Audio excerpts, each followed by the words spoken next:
Island woman rise, walang makakatigil. Brown woman rise, alamin ang iyong ugat. They got nothing on us, nothing on us, nothing on us, nothing on What's us. up? Island woman rise, Hey, David.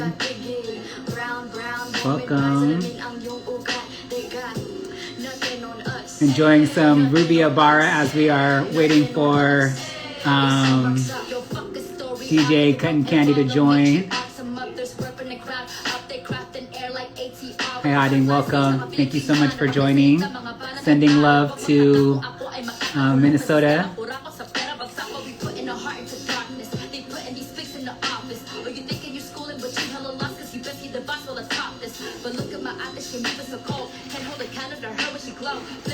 Yes. Shout outs to Ruby Ibarra, yo. Always dropping gems, always keeping it real. And also supports movement and organizing too. Gotta appreciate that. Also wanted to shout out 18 Million Rising. The shirt that I'm wearing that has Yuri Kochiyama and Malcolm X is from 18 Million Rising. Check them out, 18mr.org. Proud to be one of the board members. Look, Kat's joined too. Hey, Kat. Thank you so much for joining. Waiting for Kandi to join us. We'll get started shortly.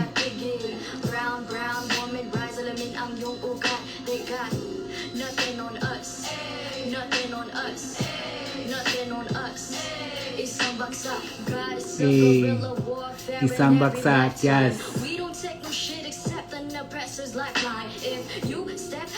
Hello, y'all. All right.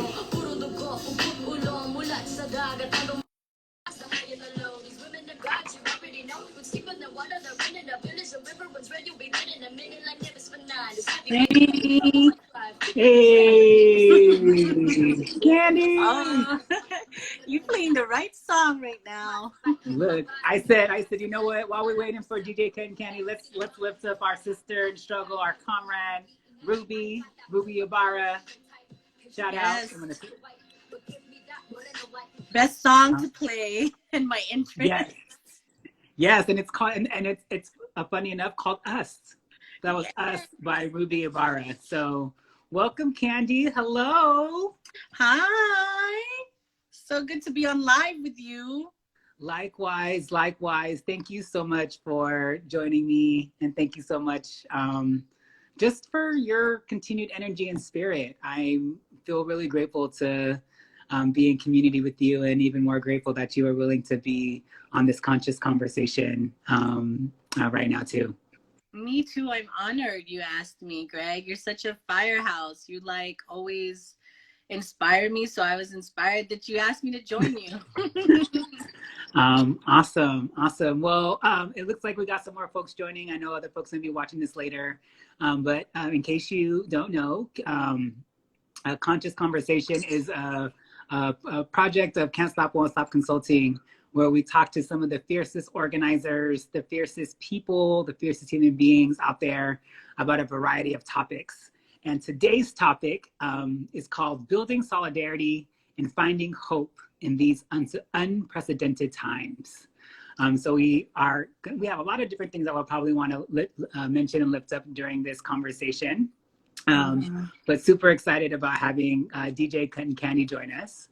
I know, just in case folks aren't as familiar as I am with some of your work, I'm going to do a quick introduction and maybe read a little bit of your bio, if that's okay, Kandi. Yeah, totally fine. Awesome. So DJ Kuttin Kandi is a community organizer for nearly 25 years and is a people's hip hop DJ scholar who was born and raised in Queens. Shout out Queens, New York. She is a disabled Filipinx-Pin American queer writer, poet, theater performer, educator, hip hop feminist, and community organizer. So basically everything. And she's also known as DJ Kuttin Kandi, and is widely regarded as one of the most legendary and accomplished women DJs in the world, in the universe. So much love and props to DJ Kuttin Kandi. Thank you. Yeah. I always get shy when I hear my bio. I'm like, no, don't name all the things.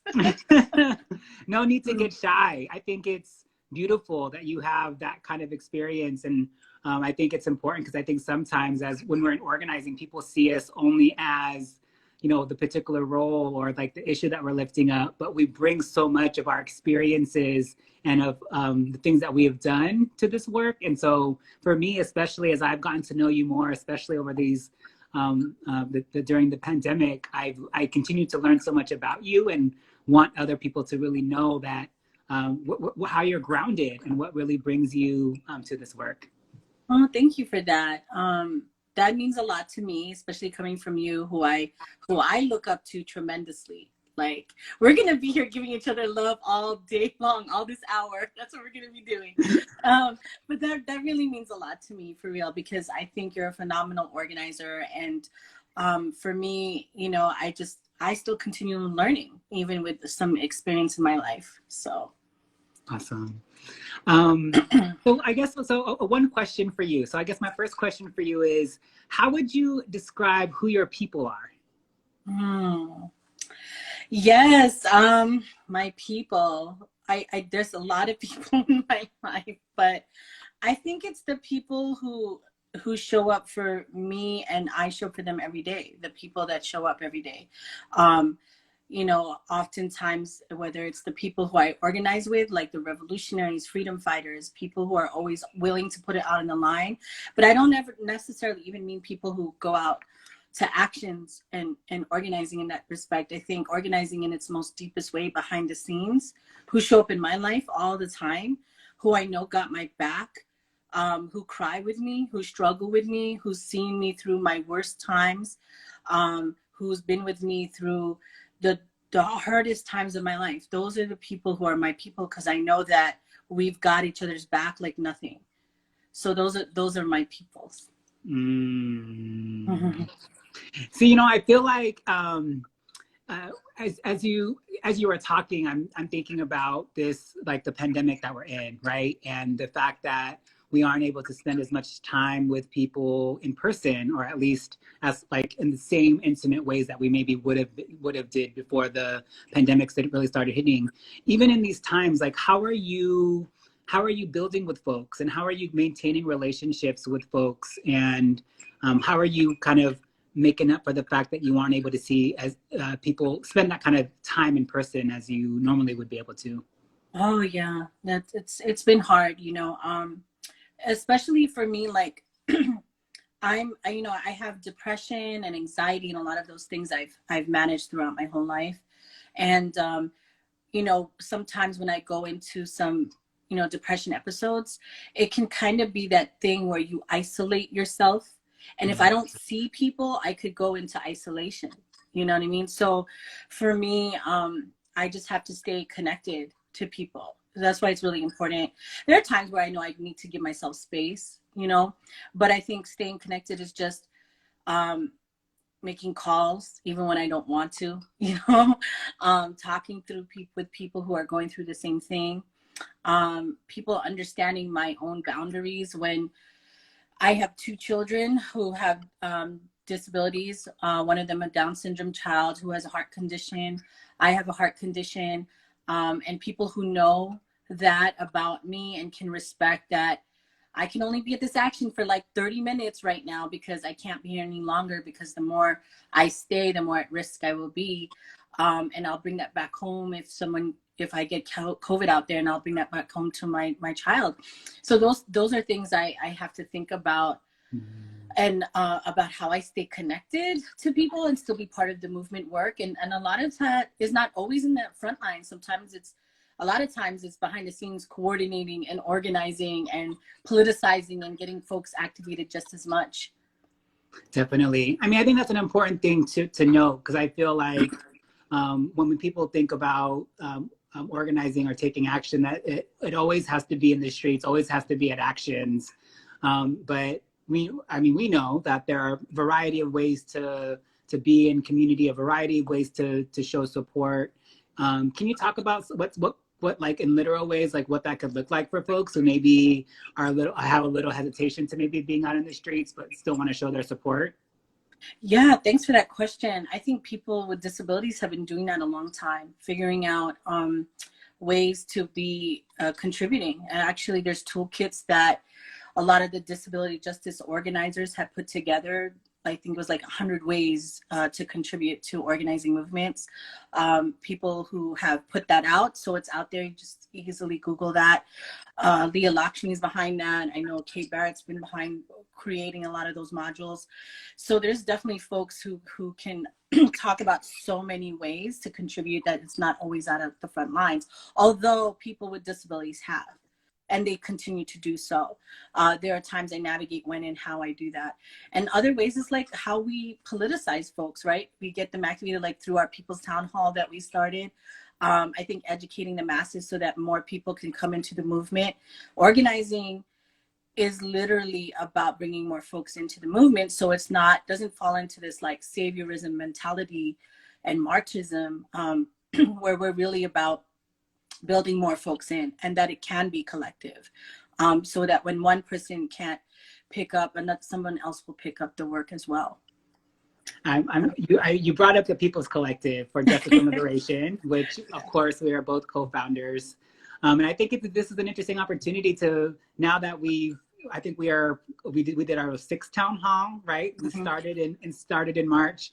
Can you maybe share with folks your recollection of how it all came to be, like what started it all, and tell us a little bit about some of your thoughts since then.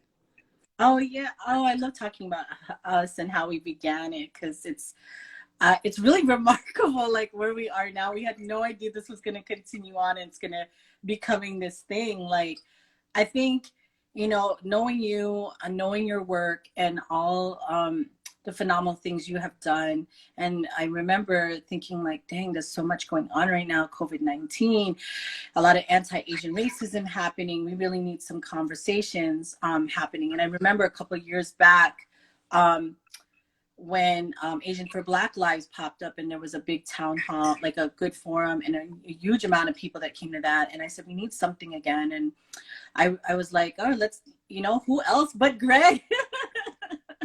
And then you were so down from the start, and that's because I think the organizer in you and what you do, you're like, I'm with it, let's go. And we just started coordinating and planning together. I think what I love about us is that we're big dreamers, and we bring it into life. And when you find folks that click like that really get like, you know what, we don't know what this looks like, but we're gonna just dive right in and we're gonna do it. And that's what I love. That's what I love about how we brought People's Collective, because now here we are. We have a whole advisory council. We have a whole committee. We're like 100 folks deep right now.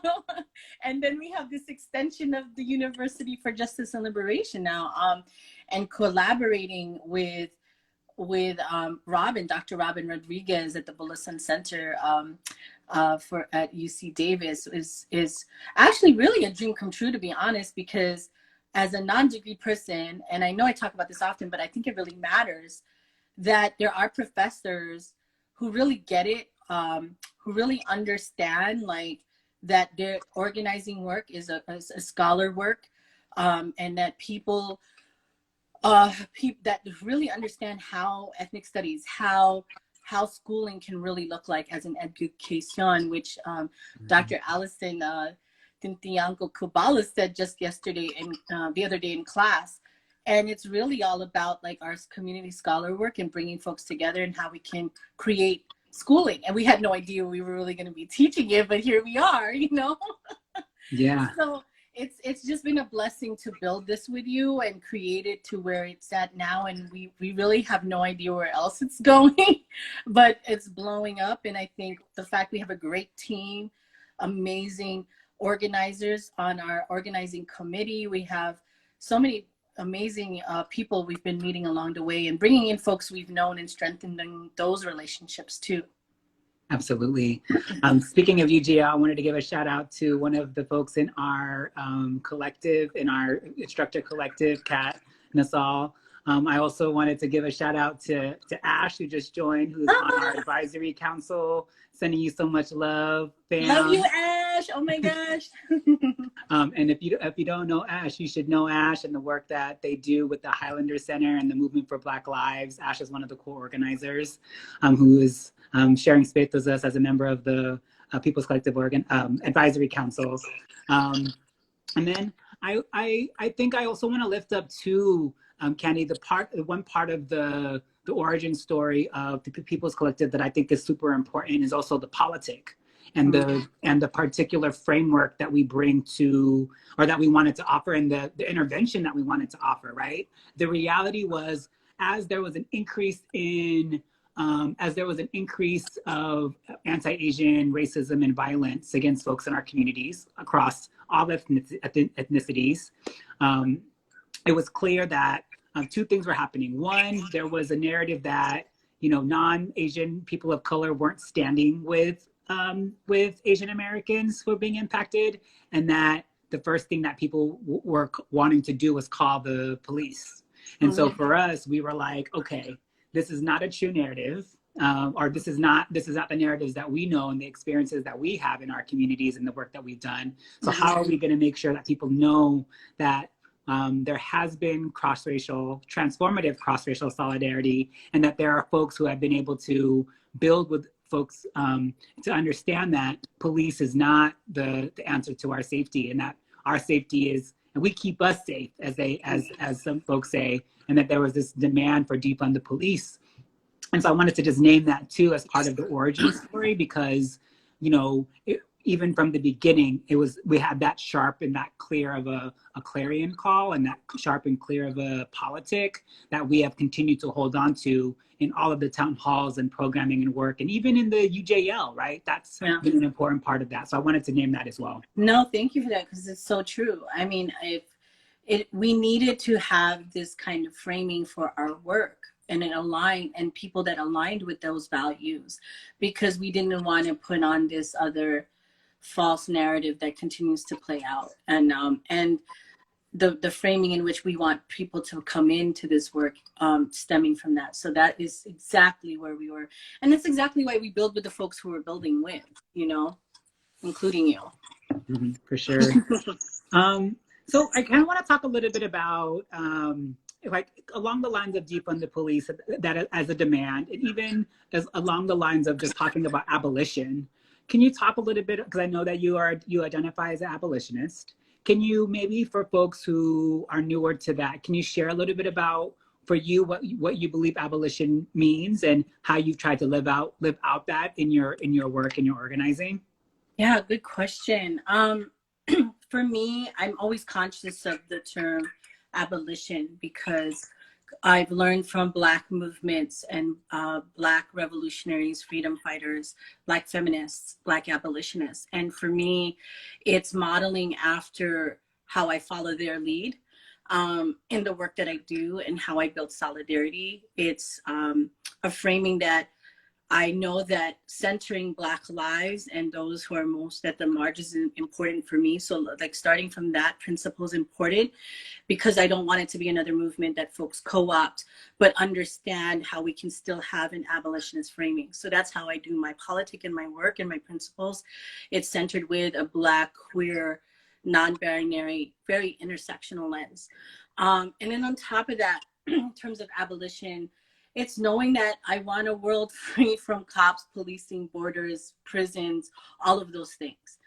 And then it's also coupled with, how do I live a value, not just knowing that I don't want these institutions and systems in place, but also how I decondition myself from the way I have been complicit in policing others in my life. And that is a constant practice, because it's so conditioned.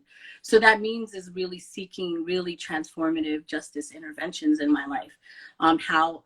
So that way I don't have to enact out a carceral way of punishment all the time. It's how I raise my children. I don't want to raise my children, and it's often hard. I struggle with like, oh my gosh, they're having a tantrum. My first thought, and easily, is to be like, all right, you're in trouble now. And how I respond to that. So a lot of those things I have to decondition for myself, because it's the same way that I had been grown up. And speaking of which, I hear one of them waking up. I'm right here, hon. And watch, when Soul hears you, he's gonna be like, "Where's Uncle Greg?"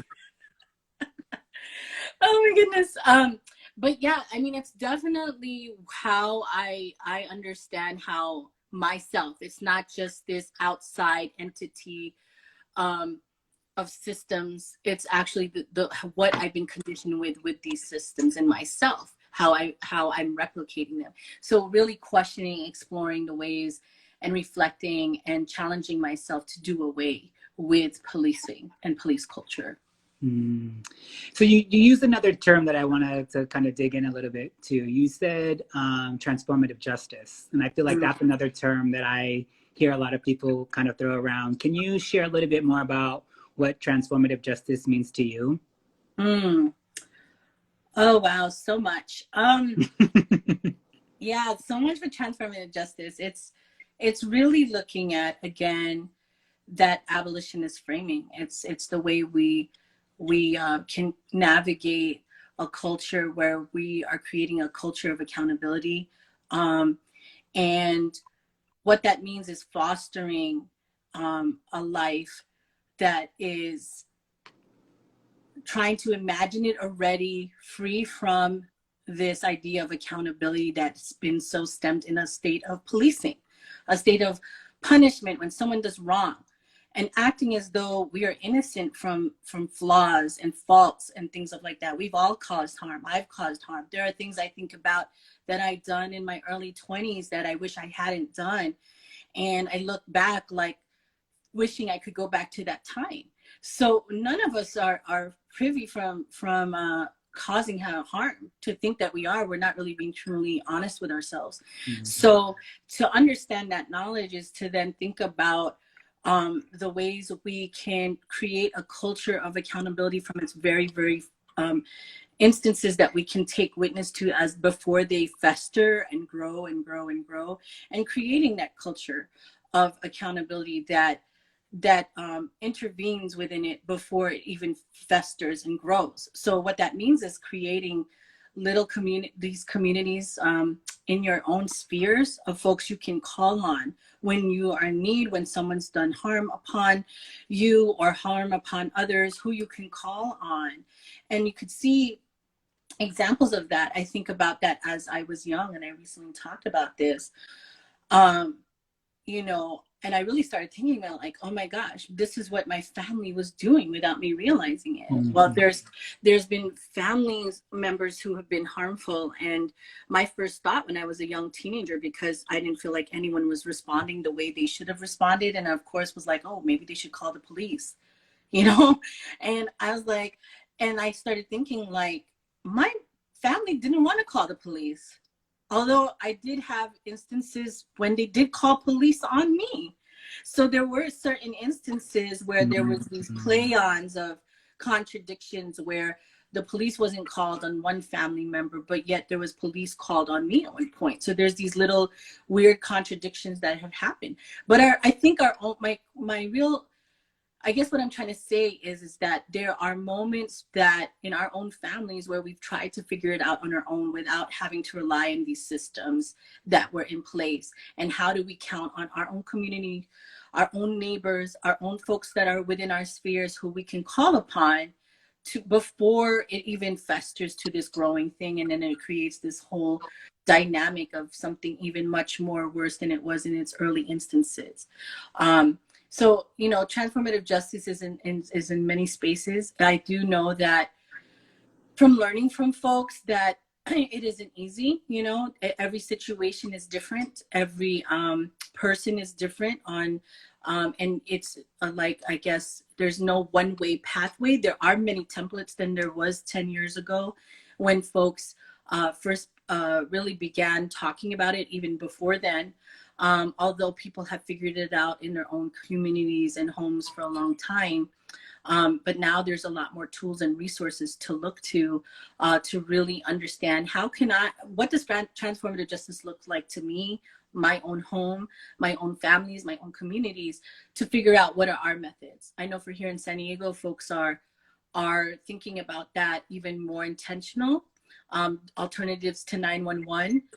People are looking into different models, trying to figure it out, trying to train themselves up as well.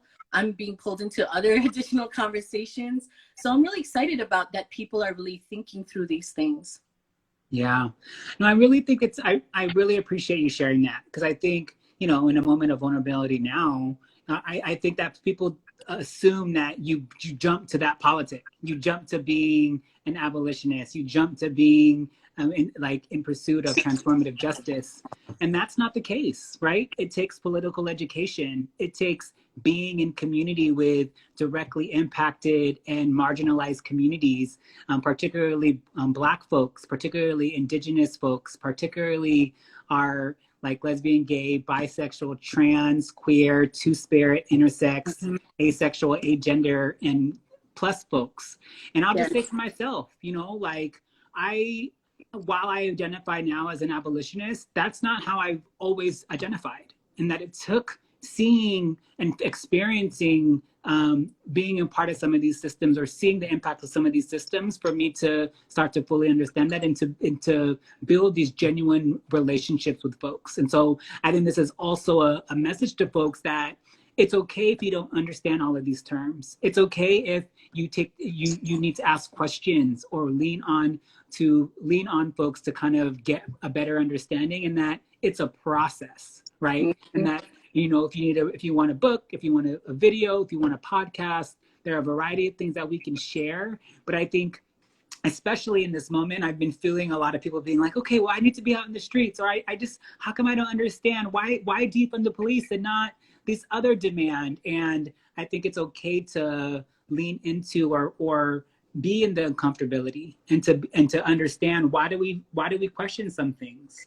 Why do we feel certain ways about certain systems? And that is and as much as there is to learn, there's that much to unlearn. Yes. Right. It's so true. I didn't come here overnight. It took a lot of mentors in my life to get here. But I also remember it was just a couple of years back, just naming ourselves as abolitionists was like, or when folks who were saying defund the police 6 years ago, 7 years ago, and people were like up in arms about it, like, oh my gosh, what does that mean? And now to see that it's hashtagged and to see that it's out there, it's a big and important thing, and it doesn't arrive overnight. That's what organizing work is. I remember my sister, just to even understand what privileges were, and shout out to my sister, I love her, but I remember like a couple of years ago talking to her, and it was really a challenge for her to be like, what do you mean privilege? I grew up poor, I grew up this way, I grew up that. I said, yes, we did, but we have certain privileges. And then not too long ago, right when COVID-19 started, she was following a lot of organizers and a lot of their feeds, and she got it. But it didn't come from me. It had to come from her own, wanting to learn it and to really see it. I'm sure there might have been some influence on my part, but I think it really takes your own self to really try to start digging deep. Absolutely.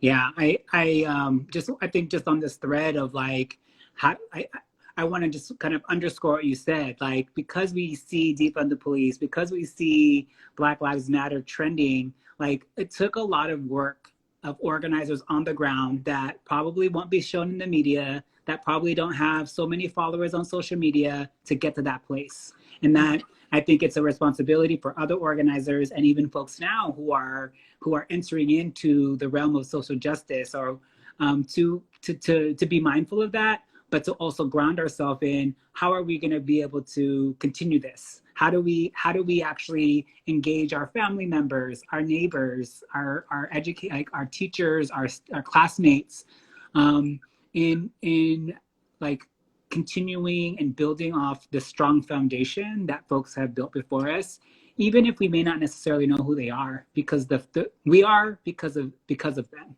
And I think that's important to lift up and name, especially as, you know, we're in a reckoning moment, right? Like, I think because of the pandemic, and this is actually kind of will lead us to kind of on the next topic, is like, because of a pandemic, because of the largest uprisings, the New York Times says that the movement for Black Lives and the Black Lives Matter movement is the largest in United States history. And, you know, and even to lift up the recent example in Kenosha, Wisconsin, where a Black man, Jacob Blake, was shot 7 times in the back in front of his children while he made a stop to break up a fight. Yeah.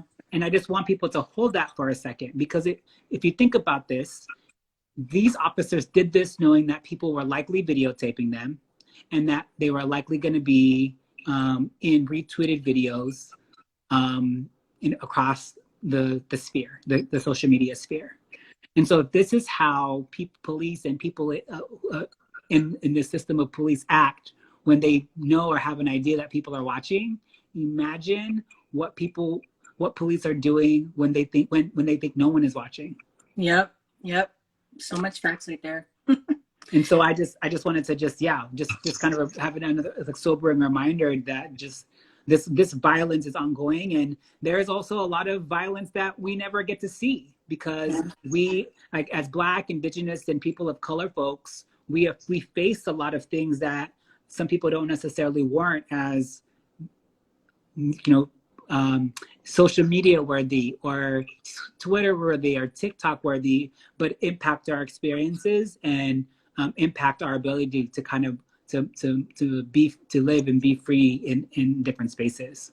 Right. I mean, the fact that there's social media now, and when there wasn't that before, and we weren't able to film anybody on our phones, you know, I remember just having beepers, no camera on that, pagers, you know, like there was no camera to film things, and now there is, you know. So like, imagine all of the things that people had gotten away with for so long, and still till now, because not everything's captured on film, not everything gets on Twitter or social media. Yeah, I was laughing because I was talking with a friend about getting spammed by AOL, getting those CDs growing up. Get 50 hours free, get 40 hours free. And I was like, imagine what it would be like to try to like be in a virtual world with dial-up internet. And I was like, doo-doo-doo-doo-doo-doo-doo.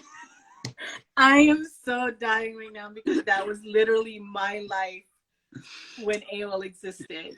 And our handles, we call them handles now, but back then they were screen names. Screen names, yes. Okay, so just to finish this off, what was your screen name? And then I want to kind of move into something that's related to social media, but what was your screen name? Oh, you know what? Because back then AOL could only allow a certain amount of letter. And Kuttin Kandi was still existed back then because I've had that name for a long time. But it was KUTTN KAN capital D. I couldn't fit my eyes. And because they were limited in letters. That's hilarious. That was my screen name. So mine was, I'm kind of embarrassed to share it, but since I asked you, I feel like I have to share mine. Yes, you should answer it. So initially it was Pinoy 95828. You had numbers. You were one of the number people. And then when I got into high school, it turned into Greg's Great 04. Oh my gosh. Oh, this is so dope. Maybe I would have met you since back then. Who knows? We had the AOL chat rooms. There were so many chat rooms. I was always in the DJ chat rooms though. No, there was Pinoy 21 and up. I was in that. That's hilarious. Okay, so I'm curious now. Yes, very much a throwback for reals. So the question I wanted to ask you is about cancel culture. So yes. So let's dig into cancel culture, because I feel like that's one thing with social media that that's one thing in social media that I think I'm like, especially in this moment now, that I'm continuing to wrestle with is like, what is cancel culture and when is it okay? So I wanted to talk with you a little bit about that in terms of your perspectives on cancel culture. Yeah, oh my gosh, so many things about it. I mean, for me, you know, I think I'm all about navigating between calling in and calling out. You know, there are definitely some boundaries that I feel should be made when it comes to calling out, like doxing people, whether you are right or wrong is a no-go, you know, for me. You know, that's just really crossing the boundaries of folks. There are things that I think in terms of calling out, you know, usually typically with calling out, people call out after a while if they've already made efforts to have like these courageous conversations in a call in. And oftentimes it only leads to a call out if you haven't been responding towards the call in. So people are typically have always been trying to call in. And then if they don't get the response that they need and or at least an authentic conversation, it'll lead to the call out. I think when it comes to any kind of organizing method, there has to be a strategy, a purpose, an end goal. So if you are going to call out, like, what is your organizing method here? You know, and kind of unpack that a little bit more. Where are you going to go with the call out if you don't get the response? What's your method? What is your purpose? And and yes, it's important to name harms and things that have people been harmed. But there's, to me as an organizer, and I'm always thinking in organizer perspective, where is this leading? Where's the educational component? Who's this going to? And what is there going to be something here that leads to the transformative justice lens? And it doesn't, because you can't hold anyone accountable. A person has to hold themselves accountable. That's how it works. So if you're naming somebody who's done harm, you can't hold them accountable. They need to hold themselves accountable. So if they're not naming the harm that they've done wrong, and they're not going to come to that place of admittance, then what are your next preceding follow-up items on your agenda? There has to be an agenda more than just, all right, I'm going to Twitter you all day long and name your harm, but like, what are the practices after you're going to take to really bring this to the work of the elevation of what you're calling out? And it really depends on what you're naming. I think there is a matter of calling in or calling out. You know, to me, I don't think that we should be afraid when we're called out. I prefer, because I'm not on social media much, you know, I try, like, I'm not always on social media like that. So I prefer people to, you know, give me a ring in a meeting, name all the things. I'm not afraid of that. I've been called out before, you know, I think it's part of the journey. I don't think we should be afraid of that. I also think sometimes there's a respectability politics that play along the lines if you call somebody out and then you're silencing folks just because you're calling out and you're trying to police other people on how they should name all the things, especially if they're trying to name they've been harmed.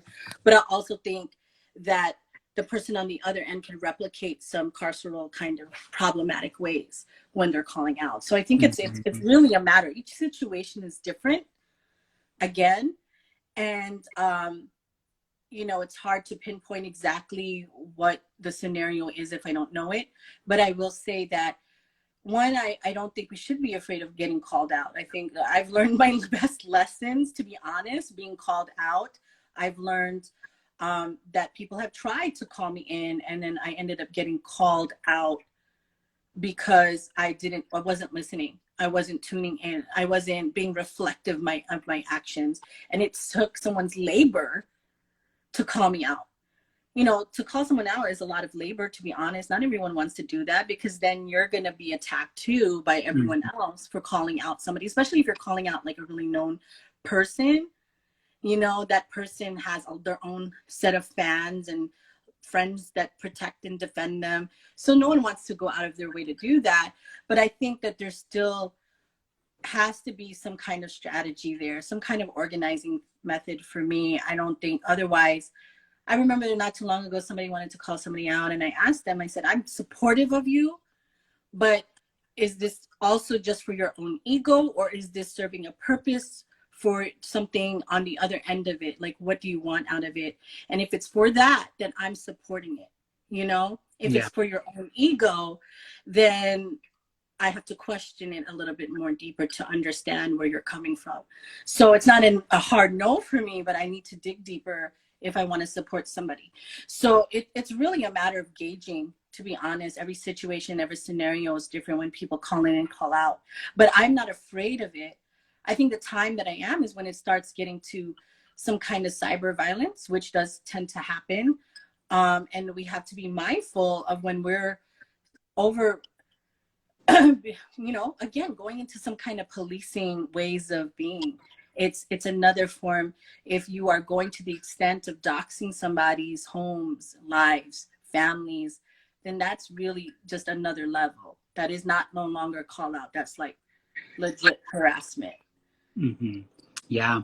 Well, I appreciate you lifting that up, Kandi, because I think that there's a couple things that I'm hearing from you. One, like, what is your purpose? Like, what are you trying to get? Like, what is you're trying to get out of this particular, hi soul.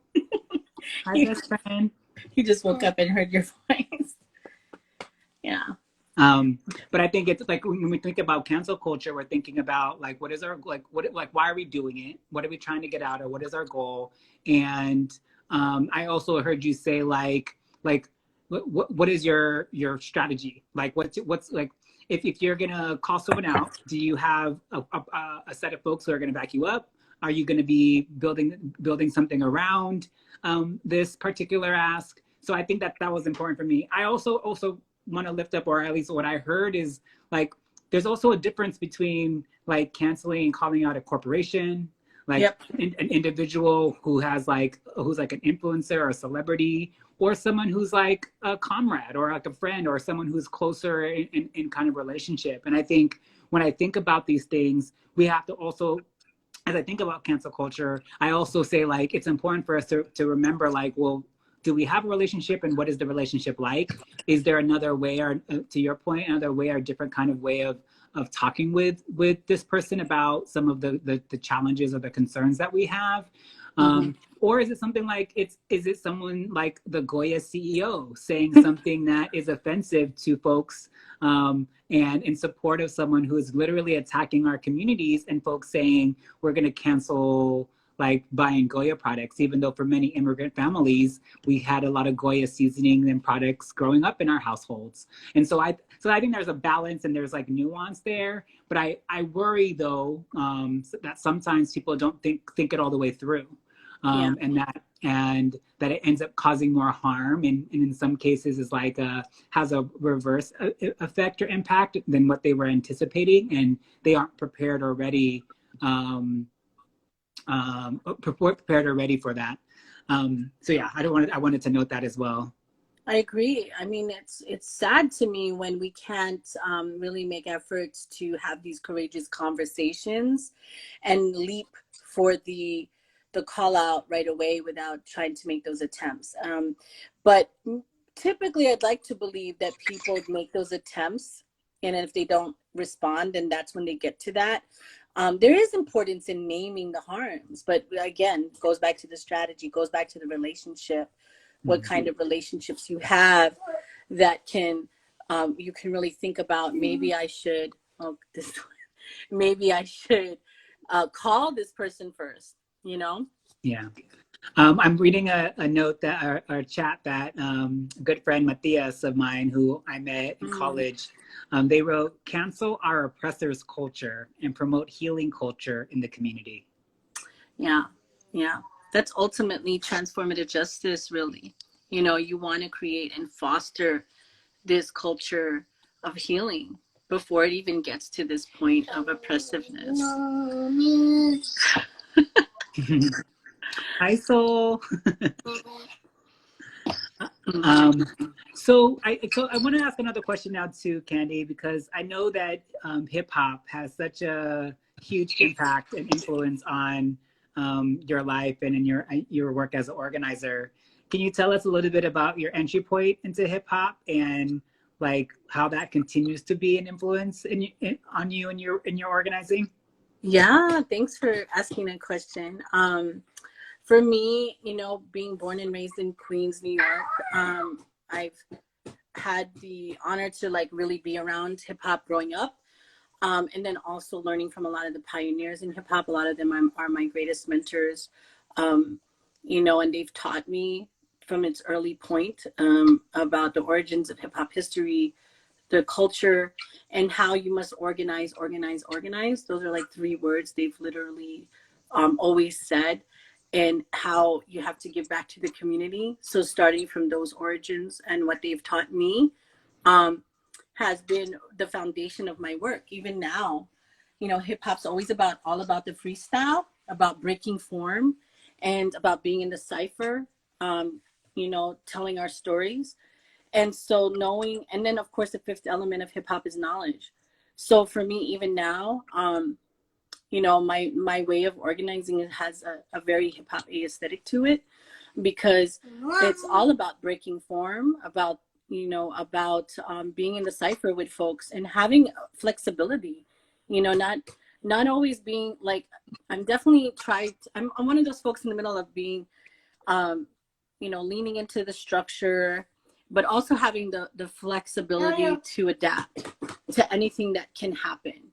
And hip hop taught me that, you know, hip hop taught me all about the freestyle. So how I organize now, and also learning from a lot of the pioneers of hip hop who are Black and Puerto Rican, and who have taught me what it means to be in solidarity with folks in its early stages of me learning. In my early stages of learning hip hop culture has been the foundation of why I do what I do, why I'm always learning and knowing what it means to be in solidarity.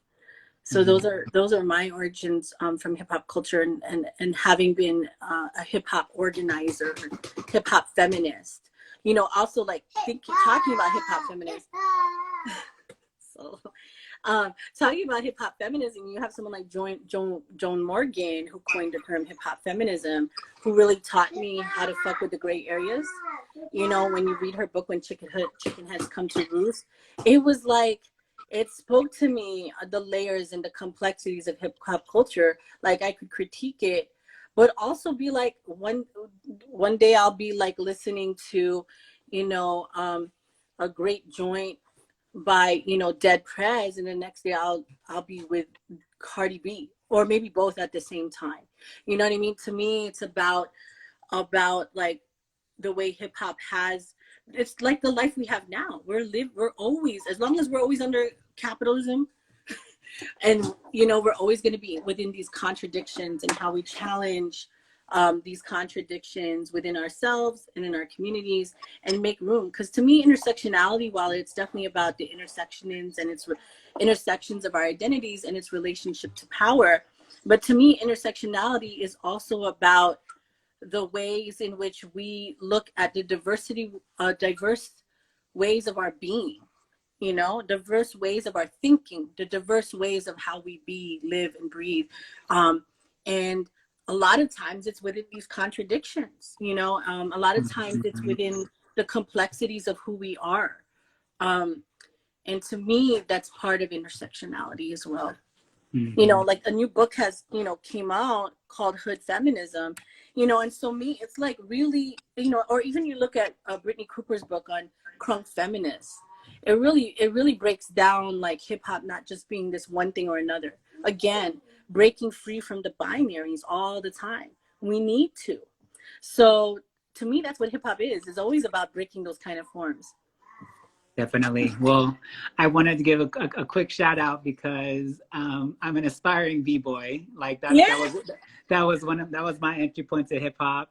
Shout out to Masterpiece at Florida High School, and to Impact and Villain of Underground Flow, which I see Logistics has just joined. And oh yeah, Logistics. And also they're part of the Kinjas. But yeah, and for me, I appreciate you sharing that, because I think that there's an importance to the history of hip hop, the influence of hip hop on folks, and and why we kind of to remind people of that history, and even the elements of hip hop. So thank you for sharing that. Yeah. Yeah, Soul here is a b-boy, right? You like to break? Yeah. Yes. Yes. What's up, best friend? So I'm gonna turn it to you, Candy, to see if do you have any questions that you want to ask me? Oh, good one. Okay, let's think. So many questions. Um, yeah, like what brought you to your organizing work and how you do it? What's your practice? Like what I already know and by just experiencing, but there's so many things you're involved in and what you do and what you hold on to. What brought you to that? Yeah. So what brought me to organizing? So for me personally, um, I think I started to be politicized in middle school and in high school. I think I was noticing that we weren't having the same resources as other schools. Like I was taking classes, like I was taking math classes in a theater. We had multiple portables, substitute teachers. I was on free or reduced lunch. And I could just tell. I couldn't pinpoint what it meant or what it was, but I could tell that there was things that were different. When I became a student, and then even for my high school, some people don't know this story, but my high school counselor actually encouraged me to not even apply to UCLA and told me I should really consider, because at the time I was working at Togo's and Baskin Robbins. Shout out to Togo's, and they were like, well, maybe you want to consider staying there or going to a community college, which no shade, nothing wrong with the community college and nothing wrong with working at Togo's, but that's not what I was like asking them about or wanting support on. And so it actually is what pushed me. It upset me and was like, well, I'm going to go and apply to UCLA. And luckily, because I got free or reduced lunch, I could apply to, I think it was like 4 UCs of my choice without paying the exorbitant fees. This was before everything was online. You had to it was like you still have to submit separate applications. Anyways, so I had applied, got into some of the schools I applied for, and not all of them. So I decided, I was like, without even talking to my parents, I said, I got into UCLA, I have to go, because people were expecting me not to go there. And now that I got in, I'm gonna do this. And I actually remember walking around in Kirkhoff Hall, which is the hall where they host a lot of the student organizations and the student government. And I saw this, it was called the Empowerment Internship. And I was like, this is an interesting name. And so I signed up, and it happened to be under like one of the progressive student government presidents that were elected. His name was Allende Palma Saracho. And the executive vice president was a person named John Vu. And I ended up taking the internship and getting placed in the external vice president's office. And there was like throughout the whole process, it was kind of like similar to actually to UJL, I would say, like the experience, the political ed.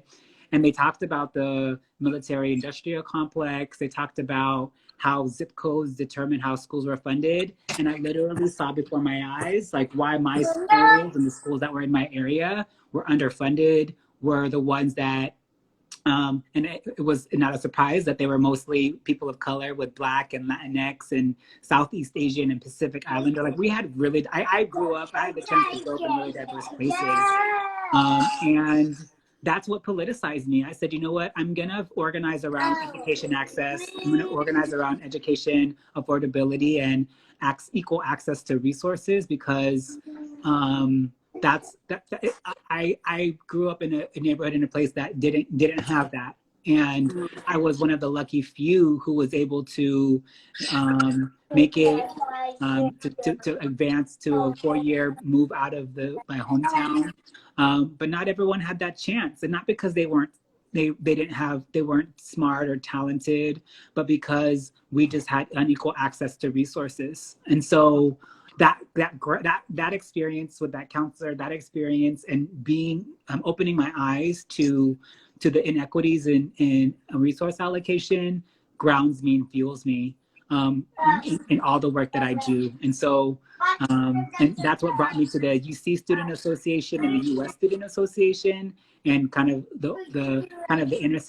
Look at Soul with the I was trying to. He's there with the mic and. Love it. I'm sorry, but so anyways, all that to say, like that's what grounds me. That's a motivator and something that continues to push me every day. That's so inspiring, Greg. And the fact that you were able to find that resource and the community you found there, like that's beautiful. I mean, for me, just even whenever I found someone I could feel like I can gravitate to, I just like stuck on it and stuck on them. And I wouldn't be here I am without any of the folks or the communities I found, you know. Yeah. So well, thank you for that question. I have one final question for you, if that's okay. Okay. So my final question for you is, when was the last time you felt brave? Oh my gosh. Wow. All the time, I guess, you know, for me, there's many things that I feel I'm scared all the time. I get afraid a lot about many things, especially under COVID. I'm like afraid that I'll get it and I won't be here for my children. I'm afraid that something will happen to the kids. It's like a fear, you know. Once I became a caretaker, a parent to children, I just feel like it's a fear that I've never had before. And I've caretaken like my family before, like my mom and my dad when he had cancer. So for me to have this kind of level of fear that I have now as a parent, it's a whole other level. Like, and so for me to be brave is to know the things that I do. I guess the last time is just every day getting out there so that it serves as a reminder why I do what I do as an organizer. Dream! Dream, I know. I have not seen you in so long. What a beautiful surprise this is, Dream. I love you. And I'm so glad you know Greg too. But of course, why no, I think the fact that every day I feel like I am brave every day, every time I get up, the times when I'm feeling sadness, grief, and depression, just the fact that I can wake up and start my day. The fact that I get up and go to an action, even with all the fear that I have, is when I'm brave. You know, I'm afraid when I have to do something that requires and say things, require all the things that need to be said when no one else wants to say it. That is when I'm brave. I think those are instances. It's hard to name point like a specific instant, but like literally there's moments throughout my day that when I think about it now, many times that I've been brave every day, all the time, a required amount of bravery because I'm always afraid of something. But I do it because I know now I have children that look to me as an example and why I do it. I remember even when I went to Australia, and I was leaving to Australia, and it was so sad because I was going to be gone for like a month, and you know, in my own apartment there and everything. And I was so afraid to leave them for so long because they were so young. And I was so afraid, but I had to be brave because I knew that me going meant to them, my children, what I wanted them to see along the lines later on in their life is that our world is bigger than ourselves. And that me going is showing that the world is bigger than myself. And that I'm here and to serve a purpose and to do something. I'm going to Australia to teach. I'm going there to do something bigger than myself. And that's the example I want to set for my children, that even when I'm afraid, and mind you, I hate flying. I'm so afraid of flying. So I guess if I have to name point something, it is every time I fly, I am freaking brave. And I fly a lot and I hate flying. It's my greatest fear. But I fly and I'm brave and I go even knowing that I'm afraid. I do it anyway. Kandi, that was such a beautiful way to close this out for this conscious conversation. I continue to be inspired, motivated, and humbled to be in your presence. And I thank you for the love and the energy you put out into this world, and your community, our community. This world is so much better because of it. Thank you again for taking time. Thanks to everyone who's joined us on live and who's going to watch this later. And much love to you, Soul, Miracle, Rob, and family. Thank you. Same to you. Love you. Thank you. Love you. Oh, bye, Soul. Love you. Bye, bye, best friend. Bye. Go play with Play-Doh. Play-Doh. Play-Doh. Yes. All right. Take care. Bye. Bye.